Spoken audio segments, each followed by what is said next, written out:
Do you want to make a statement, or should we just start asking questions? You can just ask questions. Okay, let me ask you a question to begin with. That idea of a 50-year mortgage, is that still on the table? Is that something the administration is still considering? I think we have other priorities, specifically the banning of institutional home buying. You know, it's been something that the Democrats and a lot of people have talked about for a very long time, but we finally have a president that has the guts to do something about it. I'm very confident it will happen. He'll take executive action, and then after that, we'll look to codify it from Congress.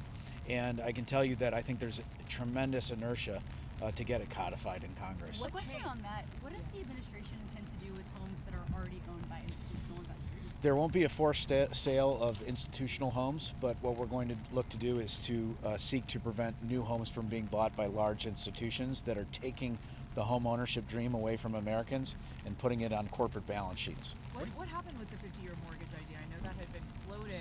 Was that something that the president said he no longer wanted to see as a policy idea? Kind of walk us through. We're looking at everything to lower the cost of a mortgage. We're looking at everything to lower the cost of owning a home. And for the last 4 years, you had a president who frankly didn't know Fannie Mae and Freddie Mac existed. Not sure he knew he existed, but he certainly didn't know Fannie and Freddie existed. And so we're using all of the tools at Fannie and Freddie. We've given the president 30 to 50 different ideas between Secretary Turner, Secretary Lutnick, Secretary Bessent, myself, Kevin Hassett, the vice president. The president's in the process of looking at all of those different ideas. And I feel very confident that he'll announce a couple of very good ideas in Davos. And then we'll see from there what he wants to do. Besides relying on the Fed, is there anything that your agency can do in terms of lowering mortgage rates? Well, we're buying $200 billion worth of bonds, so that's a pretty big deal. I met with the team this morning. We put in a $3 billion buy already. So, you know, we are full-fledged, focused on executing the president's vision. He laid out yesterday in the True Social that he wants to see action happen at Fannie and Freddie, and so we're making it happen. You've seen mortgage rates actually go into the fives today. That is a huge deal for the American people. So you've got the ban on institutional home buying, plus you got mortgage rates in the 5%. This is a huge week for housing in the country. We've completely changed the narrative on housing, I think, especially after these last 4 years of hell that we've had in the housing market. And let me ask on the purchases of the mortgage bonds. Let me give you this. All right. How much cash buffer is reasonable for Fannie and Freddie to have? I think that Fannie and Freddie have way more liquidity than we know what to do with, and so we believe in the mortgage market. We believe that the mortgage market is very sound. The mortgages that we're underwriting are not like they were in 2008, and so we feel very confident in our liquidity position, and the companies are earning more money than ever, and they're being run like businesses. You know, under Biden, he had people working from home. I have something like 16,000 employees at Fannie and Freddie. I mean, people were even in these buildings. We had one building out in Virginia, 2,900 people is how many people should be in the building. Do you know how many people were in the building on a max? Like 40. So in terms of cash buffer, what's like a reasonable size?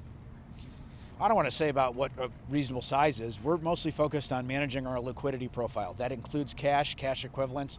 The teams at Fannie and Freddie feel very confident that they can execute the mortgage bond purchase, and they're in the process of doing it. We have great people on our team there. And should the Fed stop selling off its mortgage debt? I defer to you. I defer to the president and to the economic team on the Fed, but we do need to get rid of Jay Powell. He's a disaster.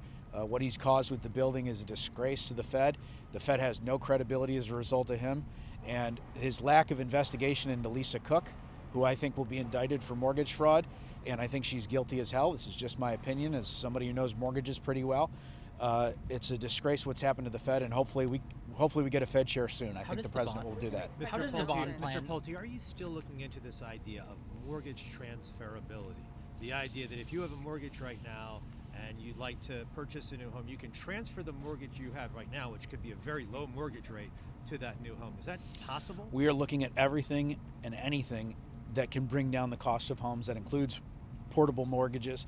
I will tell you, though, that the president has the list of things that he's looking at doing, and he'll decide whether or not we do that. So stay tuned. How does this bond Davos plan, is going to be very exciting for housing. How does this bond plan impact the conversation about privatization? Well, I think that the IPO can still very much happen, and in some cases people say it will actually be better because the earnings of the companies will go up. You know, we've been investing in cash and we've been investing in U.S. Treasuries, and those have a lower yield than the mortgage bonds do. So I think you're going to see at least several $100 million of incremental earnings at Fannie and Freddie from these MBS purchases. So it has a double effect. It's great for the American people, and it's also potentially good for a prospective IPO if the president decides that he wants to take it with an IPO. Are you cooperating with the GAO investigation into your dealings with? I don't want to comment on any investigation. I feel very confident that we followed the law. Politics is politics. I'm not going to be deterred, though. You know, look, we had one politician who was indicted based on mortgage fraud, based on evidence that we uncovered, and people can do whatever they want. But at the end of the day, I feel very confident that we have an obligation to carry out our duty, which is to find mortgage fraud and report it, no matter whether it's a Republican or a Democrat. Which politician are you referring to? Well, Letitia James was indicted by a grand jury. And what's the current state of that indictment? I don't know. You'd have to talk to the DOJ and FBI. Wasn't it thrown out? I think it had something to do with an appointment with the U.S. attorney, but I can only speak to the mortgage fraud allegations, which is, I believe she's guilty as hell, she's crooked, and this effort by the media and this effort by her attorneys to somehow say that, you know, people can expense certain things on their tax returns that you and I couldn't get away with, or in the case of saying that something's going to be your secondary residence when it's an investment property. This is not stuff that we can have in the mortgage market. And Letitia James is one example, but Lisa Cook would be another. And I think the media would be very disappointed to know that, you know, we've also referred Republicans. Now, that doesn't get leaked by the liberal press or found out by the liberal press, but Republicans and Democrats we look at anything. If you have mortgage fraud, we will look at it. Who are some of the Republicans? I'm not going to comment on any specific investigation.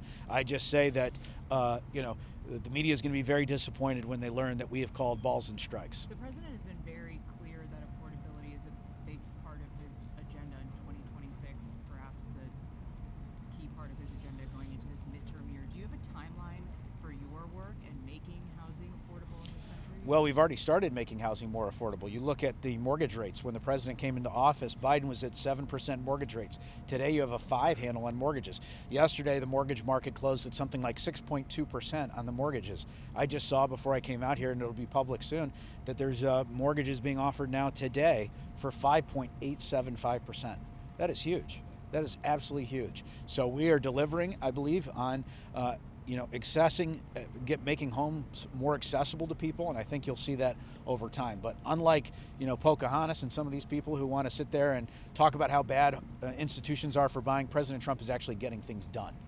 Given Can you share that details about your plan for incentivizing more home building?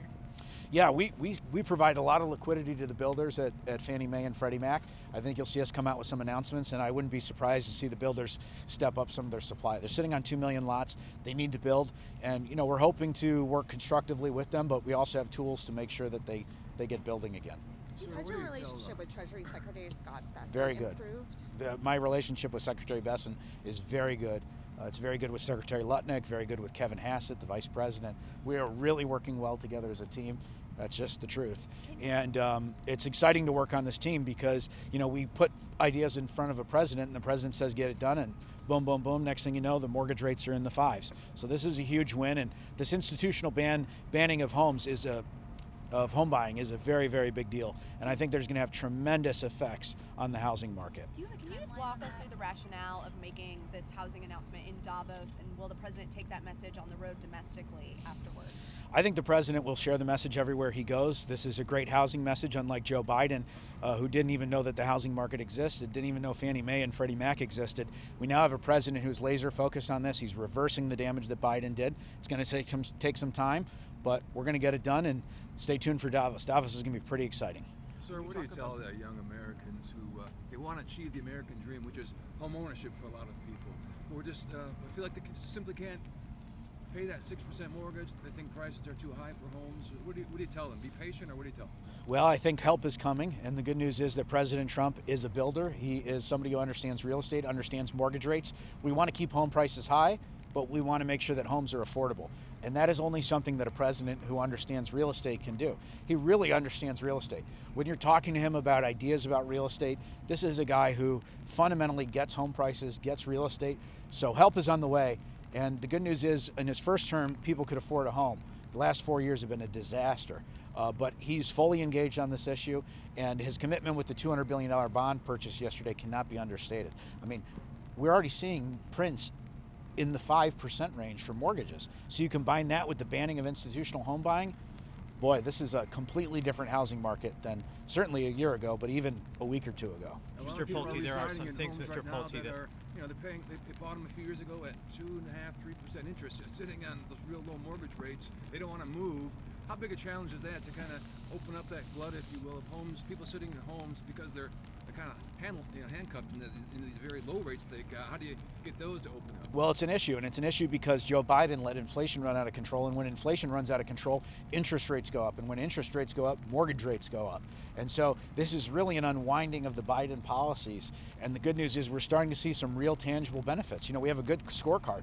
It's when President Trump came into office, he crushed inflation, and mortgage rates went from 7% down to the 5% range. 5% meaning there's a 5 handle now on the mortgage rate. So we'll see what happens. We need to get a Fed chair in there. That's the real key to this whole sauce here, is that we need to get a Fed chair. But in the meantime, the administration is focused on doing everything we can, including the banning of institutional home buying, and I think it's going to have an effect. Mr. Pulte, in addition to things that the president can do by executive action, you also need congressional action on certain types of legislation as it relates to the housing market.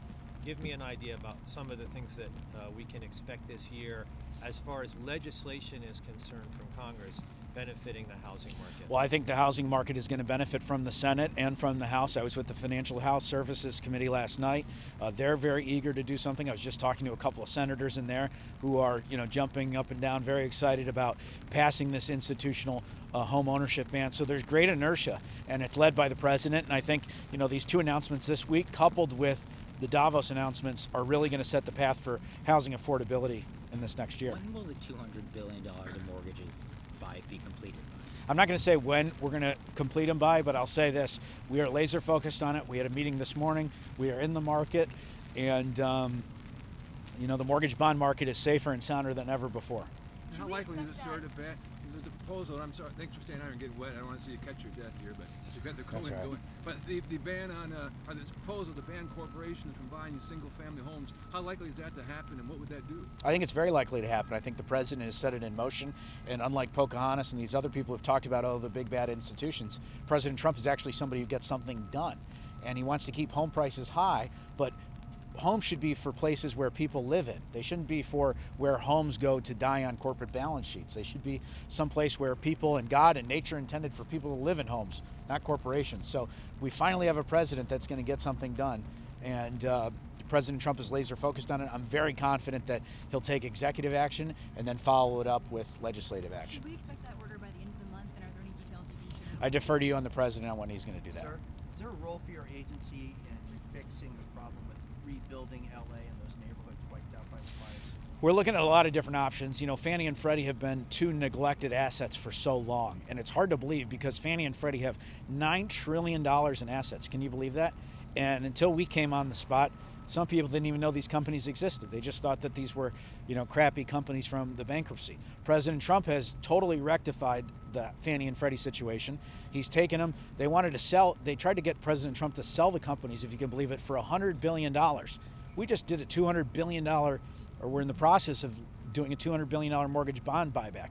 So my whole point is that we are looking at using Fannie and Freddie in a way to benefit the American people we never have, including but not limited to what's going on in California. Thank you. Stay tuned. It could be pretty interesting. We do a lot of loans in California. Think there's any fraud there? Stay tuned. Thank you very much. Appreciate it. Anything else?